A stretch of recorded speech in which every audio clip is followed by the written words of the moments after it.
welcome everyone to the Jason Vale podcast.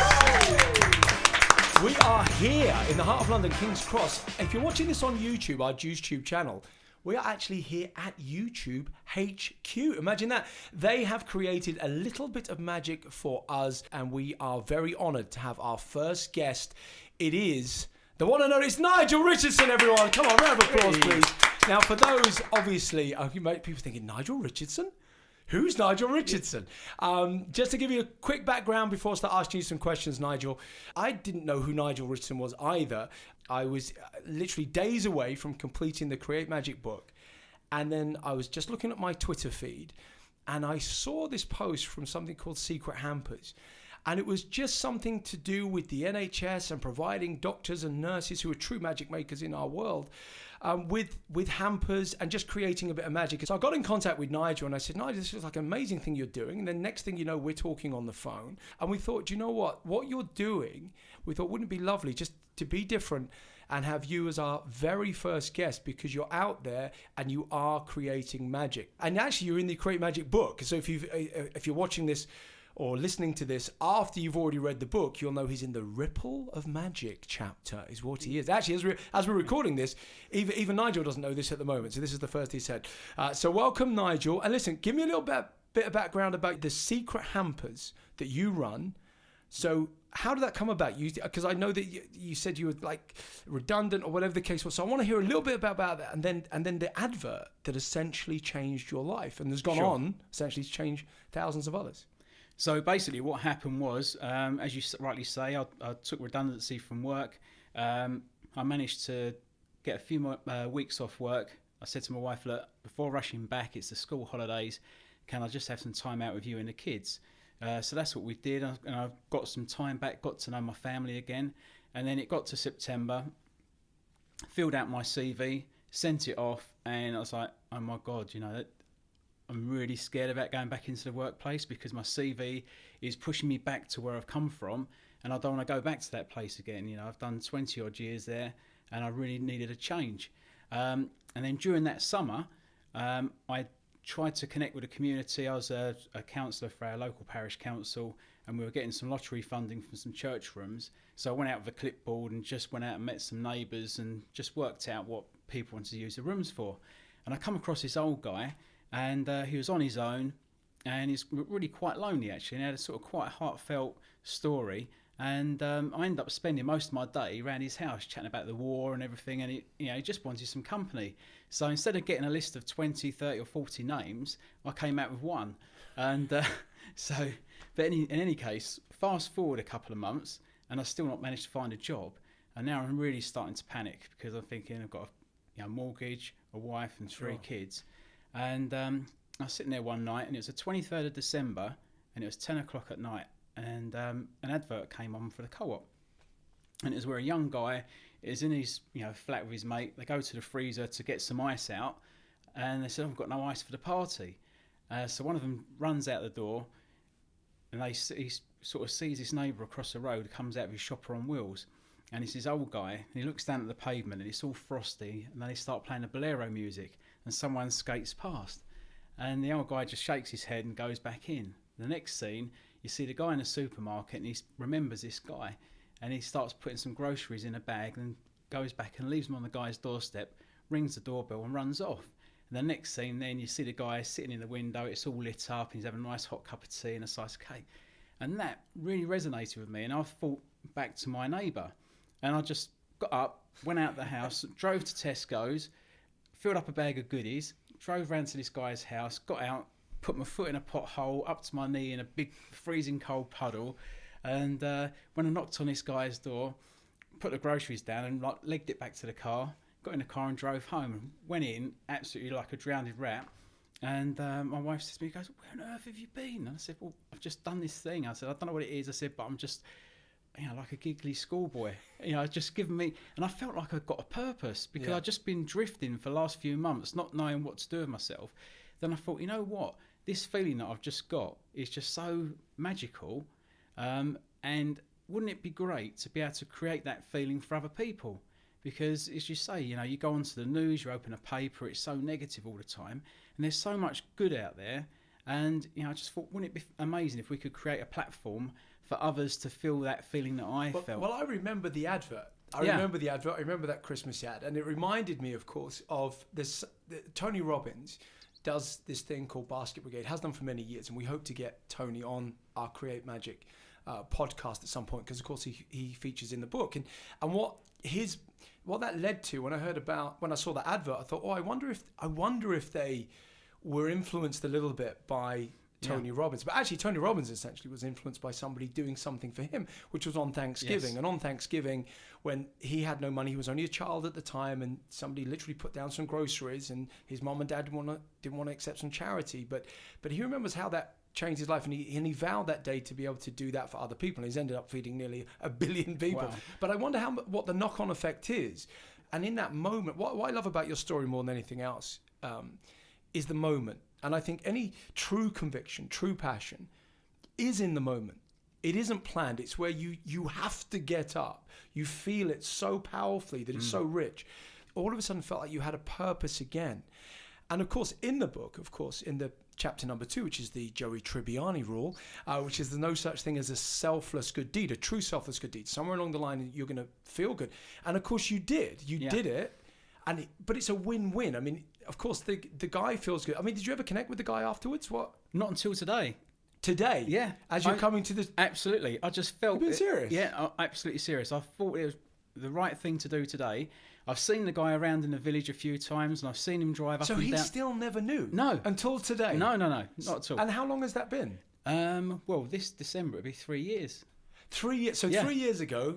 This guy was just like near Christmas, 23rd of December. What time was it? I think you got a specific time. Yeah, Pacific time, because it was. I was in the car and it was on the display, and it was 12 minutes past 10. I remember. Even I remember it. It's 12 minutes past 10. I remember that because I wrote it in the book. Yes, even in my head now, because I thought it was that late at night. So he got some random guy. Because also as well, 3 years on, you don't know whether he received it in good faith. So it made you feel good, but you might have gone, what the hell is this? I know, and I was really worried because I thought to myself, if I turn up and he's going to think, who the hell are you? But so what did he say? Yeah, so I knocked on the door this morning. Knocked on the door, right? Because I just thought I've got to go. Today just felt right to go around there and just say to him, because on our website we've got the story, and we say like to this day the guy doesn't know where it came from. So I just knocked on the door and I said, "Excuse me, I don't know if you remember me, but we met like 3 summers ago, and I'm not too sure if you actually remember a bit further down the line, but." I actually there's a bag of groceries left on your doorstep. He goes, oh, yeah, that's right. He said, there were some beers in there as well, weren't there? And I said, yeah, I think there was actually. And he said, well, I've been wondering where he left those there, because I knew it weren't that bugger next door. I was like, and he said, you know what? And this is a really sad thing, all right? And he lives down this little country road. He went, you are my second visitor I've had all year. So I just said to him, that would have shown what that truly meant. He sounds like a very proud man. Yeah, and he actually did say, he said I like to do kind things myself. So I said to him, I said, give me your hand. I shook his hand, and I said, it's down to you that I've started this business, and I just want to say thank you. I said, I think I needed to be able to say that, and to get the right time, because I've seen him around a few times, and I've often wondered if he'd seen my van, because I've got a very big van that's got all the logos over it and everything else. And I've often wondered if he's seen me driving up and down and thinking, I wonder what that's all about, and then read about himself, but not knowing it's him that I'm talking about. And did he know that? No, but he recognised the name because we're in our local paper quite a lot.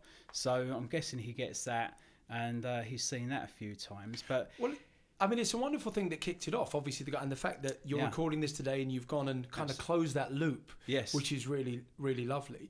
But the thing that drew my attention on that tweet day, as I call it, just as I thought the book was finished, and then I suddenly realised there's another story that can go in, but you suddenly realise as well. I realised when I was writing the book that the world isn't just full of CNN, which we call constant negative news, or people just waking up and they haven't been offended by 10 o'clock, so they get annoyed or whatever. But actually, the world is full of prolific magic makers, and actually, what we had to do was try and choose the stories that would go in the book, because there are thousands of them. And so when yours come in at the last minute, it was the NHS. This is what really kicked, because as we're recording this now, it's the NHS, that's the National Health Service. If you're listening or watching this from outside the UK, our National Health Service is their 70th birthday. And so I saw a little idea that you were doing, and so let's tell us a bit more about that. when we launched the business, we didn't have any money for advertising or anything like that, and we're trying to get our name out. So what I would do in the early days is dress up in a green wolf outfit with some gym shorts on and a cape, and went out as a superhero. And obviously, that's where because I've read. I wonder where the superhero part came. Because it's all about embracing you're in a superhero and doing something nice for somebody else, because that's that feeling you feel invincible. Because that's really the essence of your company now. Secret Hampers. That's what it's about. It's about creating magic in different ways. Yes. I was watching a program on the TV about the NHS's 70th anniversary and these unsung heroes, and they touch so many people's lives in different ways. And sadly, it's not their fault they don't have the money and stuff like Absolutely that. not. And the guys that work for the NHS do it for the love of helping others. Yeah, they really do. They certainly don't do it for the money. No, absolutely not. So, we've had to use them quite a few times. And, someone said to me, why did you choose Broomfield Hospital? And I said, well, the reason behind that is because when we launched the business, our first ever drop-off was at Broomfield Hospital. Okay. And 2 of my youngest children were born at Broomfield. And Harry, being the last one, it turned out to be a major operation in the last throes of the pregnancy. And if it wasn't down to the skill of the staff, my wife or Harry might not be here. But that's the case. You can speak to anybody up and down the country, and every single person in the United Kingdom will have a story, or if they haven't, they will have one, because they touch everybody's lives. Yes. And so you wanted to do something to touch theirs, presumably. Yeah, absolutely. So we've just thought, well, we've got this sort of kind of presence, if you like, or know people in the business community. So wouldn't it be good if we could get 70 local businesses to sponsor a hamper each for £70, and then when we got 70 sponsors, we'd send the 70 boxes into Broomfield to be distributed amongst the offices, the porting staff, the canteen, all over the hospital. So, and in those boxes, we use locally sourced products, and we managed to do it in just over sort of 2 weeks. I was blown away by it, really, the generosity of people. And what was the reaction like with the doctors and nurses that received this? Because that must have been strange for them. It was amazing, honestly. We went there, we had a visit from the mayor came along, the local newspapers, and we visited 5 different floors. We started off at the helipad. As you do. And it was just that, and I took the family along, and we're just being toured around, and we went to various different wards, and it was just, like the buzz. And we got an email through from the charity office at the hospital, and they just said, all these different messages from different wards and offices that just get no recognition whatsoever, and they're there day in, day out. Even like the library, where say like the consultants might go to look things up and stuff for research, and they just said, oh my God, it's just given them a massive but boost. Also it must be weird, because doctors, nurses and anybody else who works in the hospital, every time they see somebody coming in with a package, they're coming in for the patients. Yes. So what a turnaround. All of a sudden, actually, all I'm doing it for, and essentially you're just going, I'm just doing it to say, well done, high five, thank you, this, that and the other. But the whole ethos behind Create Magic is that you cannot create magic for other people without it automatically creating magic for yourself. So not just the fact that it makes you feel good, but it's a very strange knock-on effect. We call it the ripple of magic. Yes. That has now happened, because of course you started this company because you wanted to add a little bit of extra. In fact, one of the stories that I love more than anything else is that you're always thinking a little bit more about magic than most. So you go, right, okay, so hampers are going into care homes. And then we'll tell them about the CD idea, because I love this. So we've got these hampers for care homes, and they're just made up of purely cake and biscuits. But, and people say, well, why would you send that into a care home? Surely they get fed. Of course they do, But how nice is it if a parcel turns up? Absolutely. And the manager walks into a room and says, look guys, this has been sent in, and that could be a local business, it could be an individual, it could be anyone that sends that in. Sure. But what we've decided to do as well is add a nostalgic CD to that. Yes, that's what I like. Yeah, so that's again, and it's really weird, because again that CD can create magic. It can unlock memories in people's brains that might be suffering with dementia. And we had 2 instances. We had one where there was a lady that was sat in a armchair for 2 years doing nothing, just sort of staring into space. We went in and put the CD on, and she's got up and started dancing, and it was just like a miracle, really. See, but that's the heart of Create Magic. Yeah. No, it really is. These are the little moments. A lot of people think, oh, well, I don't have enough money to create magic, or I can't do this to create magic, or whatever. And the book covers all of that anyway. But essentially, something as tiny as that, the sheer volume of magic that created for that person who hasn't moved in 2 years has the ability. But that's because you thought, oh, a CD. And then the other story that I thought was incredibly powerful was, did you say this, there was a lady in the care home by herself, and she had made no friends? Go on, tell us about that one. Yeah, so she was in a care home. I think she'd recently lost her husband, and she'd been put into this care home, and she's, like when you get to that kind of age, you're used to your routine and you're in your surroundings. So she's gone into this unfamiliar surroundings and just sat in a room all day long on her own, and was quite scared and intimidated. And we visited this care home to promote our business. And we met the manager, and he said, look, as far as the hamper's concerned, it's National Care Home Week. We'd like to use it as a raffle prize. And he said, I'll contact you and let you know who the winner was. True to his word, he emailed me and said, we've got this winner, and it was a resident. I think she got wheeled down the corridor in a wheelchair to the communal area, and handed out all the cakes and biscuits to everyone. And she actually says in her video that there's a guy in there, and I think he must be a resident. He's like a foreign guy, but he'd never ever had a Jaffa cake in his life, kind of thing. Imagine that. Yeah, you get through life without a Jaffa cake? I know it's that, but little things like that you don't actually think about. But she said it was like the gift that kept giving, and then she just felt like she belonged. And she said, and I went in and visited her a few months later, and she said, look, I was in a really low place at that time, and it gave me a real lift. And she said, it's a privilege to be able to give those things to other people. It's wonderful, isn't it? So, it wasn't for her, because it wouldn't have changed.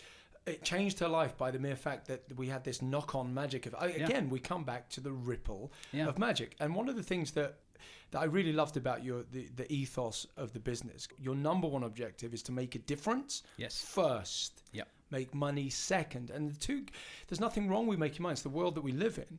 And of course it's hard. Any business is hard. Anybody out there listening now that's starting their own business or whatever, they'll know how difficult it is. Even 3 years in, the fact that it's still going. But like I said, you cannot create magic without it coming back to you. And the more magic you create, the more it comes back.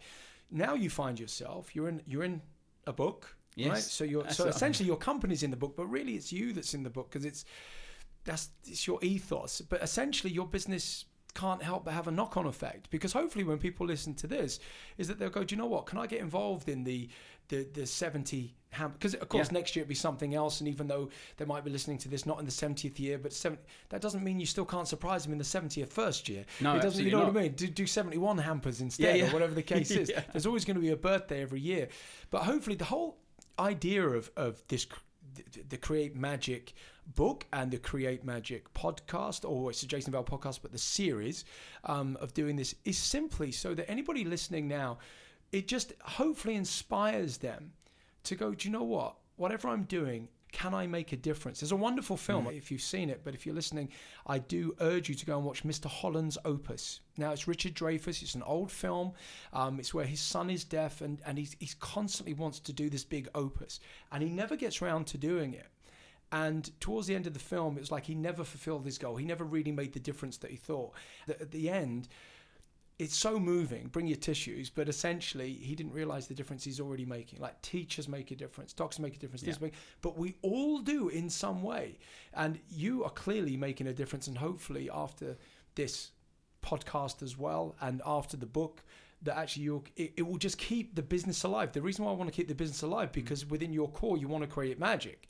And of course, if the business falls, it becomes harder for you to do that. Yes. And this is what people don't understand. The more that comes in, then you can go, oh man, look what I can do with this. I can now do this. And you can create magic for more and more people. Yeah, absolutely. I mean, going back to the NHS initiative, we only started that to do one hospital. Okay. We had some calls because we're in a couple of different networking groups via sort of business groups.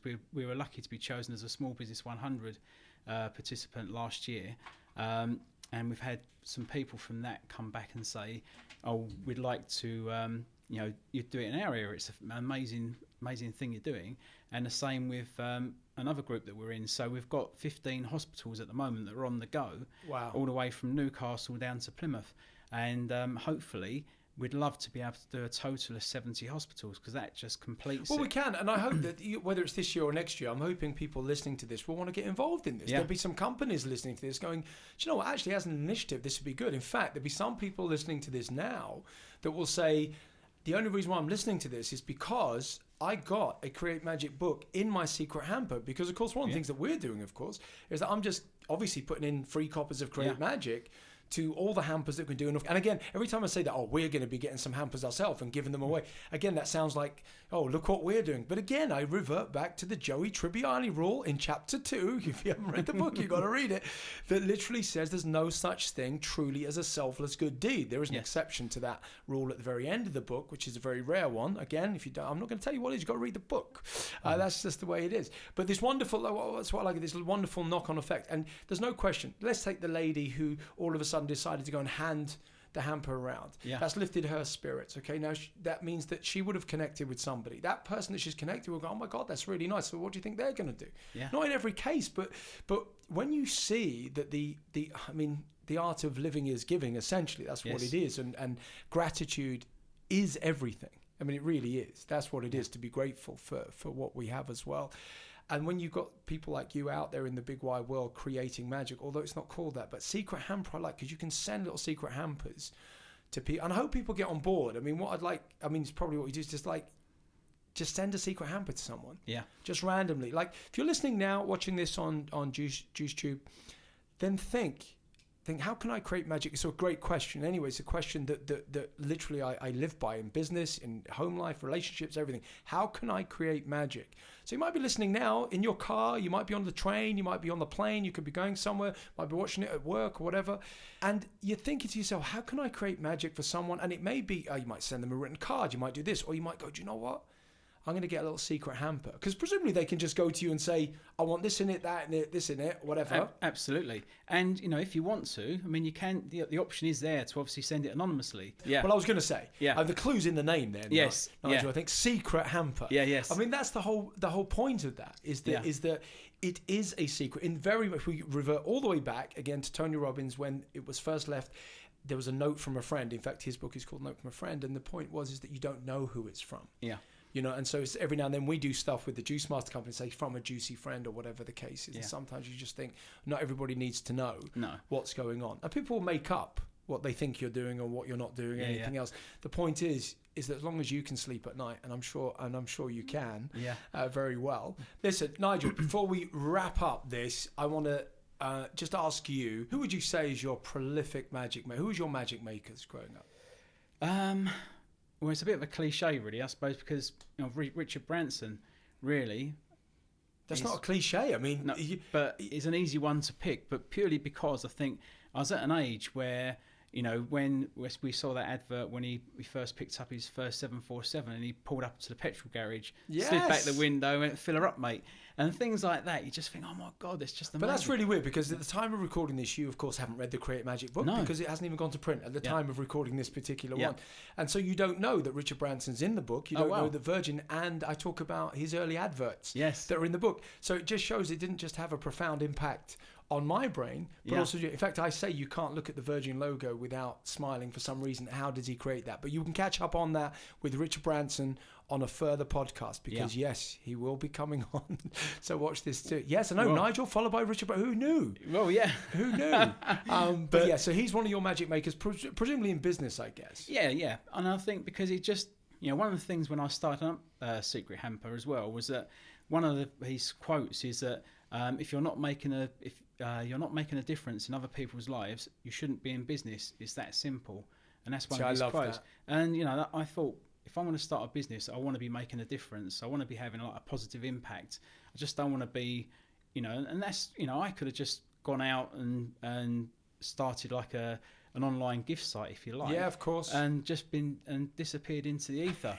But, I stood there and I was ridiculed, and I stood outside commuter rail stations and saw ex-colleagues go past me in their suited and booted while I stood there in my, all-in-one superhero homemade suit while they were sneering at me. But I thought, well, I'm standing out. You know, if I stood... Listen, you know, 23rd of December 2015, Yeah. it was 12 minutes past 10 at night, and Yes. that drastically changed your life. And of course, the guy that you eventually closed the loop, Yes. went to see him today on your way to YouTube in London with your daughter. And hopefully this will then give you an injection to want to not only continue doing Yes. what you're doing, but actually ask the question, as we continually want everybody to ask, is how can I create even more magic, and how you can create it. And Nigel, if people are looking to get hold of you, where would they go? Where we can either go to our website, which is www.secrethamper.com, or we're Secret Hamper handle on Twitter, Facebook, YouTube, and Instagram. Nigel Richardson, thank you very much for Thanks, joining Jason. us. Thanks for being part of the book, and thanks for spreading such a wonderful message. It That's is brilliant. Thank you. Nigel Richardson, everybody. Come on. Thank you very much.